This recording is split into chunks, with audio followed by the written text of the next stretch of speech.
Fala pessoal, sejam bem-vindos a mais um vídeo. Eu me chamo Felipe Udi, sou analista CNPI e hoje nós vamos falar de um dos maiores REITs do mundo, tá? O Fundo Imobiliário Americano, né? Na verdade, os REITs não são bem fundos imobiliários, mas como eles distribuem boa parte do lucro em forma de dividendos, de maneira semelhante aos fundos imobiliários aqui no Brasil, muitas pessoas acabam criando essa classe REITs, ou até falando que é o primo do fundo imobiliário, né? Mas os REITs são empresas comuns, tá? Que distribuem cerca de 90% do lucro líquido para os acionistas. Por isso que é bem semelhante aos fundos imobiliários. Só que lá, normalmente, os fundos distribuem a cada trimestre, não é mensal, né? Até aqui a legislação fala que tem que distribuir semestralmente.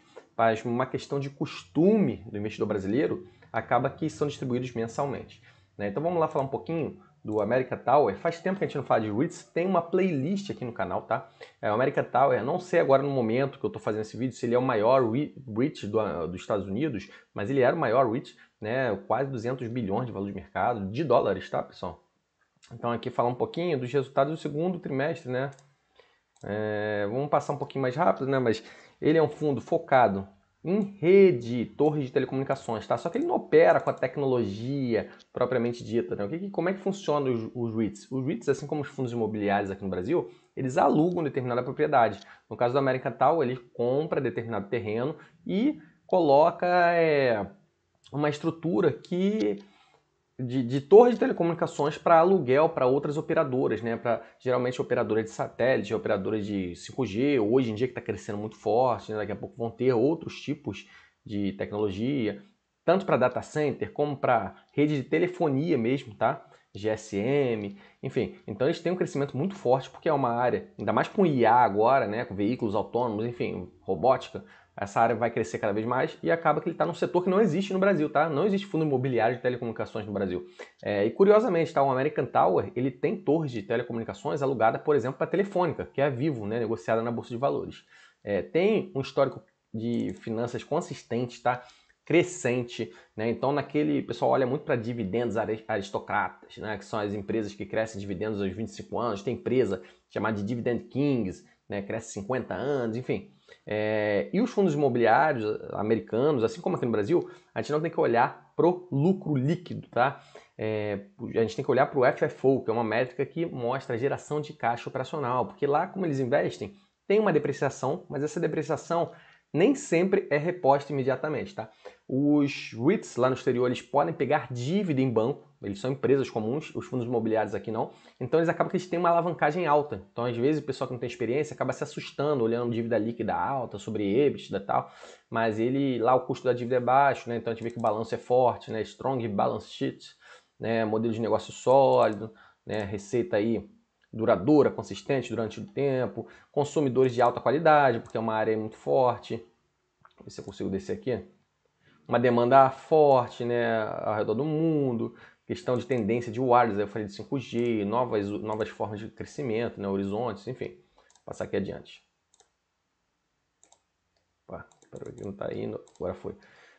Então eles estão em 25 cidades ao redor do mundo, né? 25 países, digamos assim. É muito forte nos Estados Unidos, mas a gente vê que tem presença forte no Brasil e em outros países da América do Sul. Na Europa parece que não é tão forte, porque lá tem outros REITs europeus, tá? Olha só quantos ativos de comunicação. Os REITs, assim como os fundos imobiliários, têm muito ativo imobilizado, né? Então essa questão de valor patrimonial acaba impactando mais em fundo imobiliário, em REITs. E como eu falei, um American Tower da vida, eu acho que tem cerca de 200 bilhões de valor de mercado. É muita coisa, tá? De dólares. Né? Muito empregado. Né? Então a gente vê que é muito consistente. Questão aqui de receita com as propriedades. A gente vê que o crescimento não é tão grande, porque ele já é bem forte, mas continua crescendo. Né? Isso aqui em trimestre. Comparando, né? Ano contra ano. Né? Esses aqui são os inquilinos. A gente vê que vem crescendo também. O repasse aí por inquilino. A África consegue repassar um pouquinho mais. Aí aqui os países da América Latina um pouquinho menos. Europa tem um pouquinho lá, mas não é tanto, né? E forte mesmo é lá nos Estados Unidos, tem Canadá aqui, Estados Unidos, Canadá. E eles vêm conseguindo fazer um repasse bom, tá? Alguns países mais emergentes, aqui América Latina e tal, Ásia, que não tão forte, né? O repasse aí de crescimento dos inquilinos, mas a gente vê que tem uma consistência grande. O EBITDA é bem próximo aí do FFO, a gente vê até aqui, né? O FFO ajustado, né? Para os investidores que são stakeholders aí que recebem essa parcela aí do lucro, né, em forma de proventos. A gente vê que um pouquinho mais, né, o EBITDA, Mas do ponto de vista do FFO também crescendo bastante, né? A gente bota aqui por ação também. Por ação é muito importante lá no exterior, porque lá eles têm recompra de ações, né? Então a gente gosta de falar aqui, às vezes o crescimento é bem superior, tá, com a recompra de ação. A gente vê que tem uma margem muito alta, os fundos têm, né? Os fundos imobiliários. Estão com uma divisão aqui, parece, em outras regiões também do mundo, lá na Índia, né? Receita com pesquisa, mas ainda bem incipiente, tá? Acho que não é muito forte não, nem tinha olhado muito a fundo isso. Eles mostrando também uma previsão aqui de FFO, crescimento, né? Parece que ele já está com previsão de subir mais, aqui em 2024. Né? Esse aqui é o EBITDA. FFO um pouquinho abaixo. Por que FFO, o FFO um pouquinho abaixo aí do que o EBITDA, no caso dos REITs, por exemplo? Porque muito dos REITs, eu não lembro agora de cabeça, tá, pessoal? Que eu não abri aqui as demonstrações financeiras, eu dei uma olhada rápida para fazer esse vídeo, fazendo vídeos um pouquinho mais curtos, mas se vocês quiserem olhar em mínimos detalhes, é importante vocês irem lá no site da empresa, tá? Pesquisar, isso aqui é para fazer um resumão para vocês. Mas muita empresa aí que opera em segmentos diferentes tem o capital de giro, o CAPEX, dentro do própria geração de fluxo de caixa operacional, na DFC. Então por isso que o FFO acaba ficando inferior ao EBITDA, tá? É uma das informações nisso. A alavancagem que eu falei, né, dívida líquida sobre EBITDA, aqui, ó, alavancagem líquida, né, a gente vê que 5 vezes e tal, até deu uma reduzida, 4,8 vezes, super normal, tá? Tem REIT lá que tem 7 vezes, 8 vezes, já costuma ficar um pouquinho mais perigoso, né? Cerca de 7 vezes. Mas é super normal, tá? Esse padrão aqui de 5 vezes. A gente tem uma liquidez muito alta, né? Ativos frente à dívida super controlada, dívida de longo prazo. Opa, passei muito aqui. Aí. Deixa eu voltar aqui, que meu mouse tá meio ruim. Eles pagam muito dividendo, né? Fazendo algumas aquisições. Tem aqui embaixo. Deixa eu ver se eu consigo. Focar em novas iniciativas, tá? Projetos selecionados com yield atrativo. Não, dividendo bem vantajoso. Não, nos Estados Unidos eles estão crescendo muito. Passar um pouquinho mais rápido aqui. Deixa eu ver se tem um gráfico aqui legal. Renovação, né, de aluguel programada. Então a gente vê que tem uma renovação lá para 2028 e tal. Mas dificilmente vai sair inquilino, né? A gente vê que a demanda aí por 5G crescendo, né? Baixa latência, né? Conexão estável, mais estável, conectividade boa. E vai ser tudo aí interconectado. Tem a questão da internet das coisas, que é IoT. Então tudo vai ser conectado no futuro, né? Aqui no Brasil a gente sabe que demora um pouquinho mais. Aqui eles falam um pouquinho do CAPEX, né? Em bilhões. Então eles estão tendo que investir mais, ó. Cerca de 40 bilhões e tal. Normal. E aí acaba que isso também acaba com fluxo de caixa. A empresa tem que às vezes reter um pouquinho mais de dividendo. A gente vê a questão aqui no market share. Superou já o 5G, superou o 4G, né, no lançamento aí do mais ou menos 2018, 2019, né, a gente vê que está superando muito rápido. E a tendência é cada vez ter mais evolução nessa área. Nossa, vou ter que passar um pouquinho mais rápido aqui, que tem 32 slides.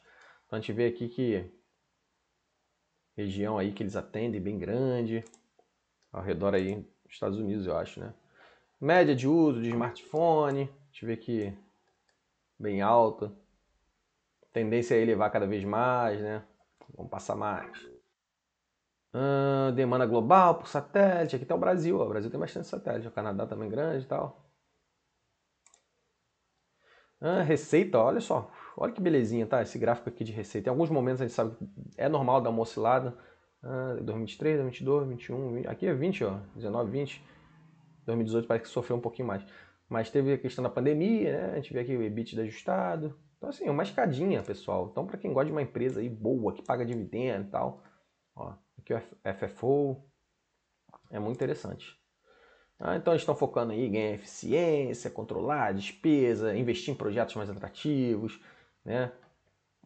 Posicionar para o futuro, ser líder, investir em novas plataformas, enfim, vamos passar mais, novos clientes, né? Performance muito boa, que a gente viu ali, resumo. Acho que basicamente é isso, né? Agora mostrar mais alguns riscos, DRE. Então, assim, até corri aqui para o vídeo ficar aí próximo dos 10 minutos.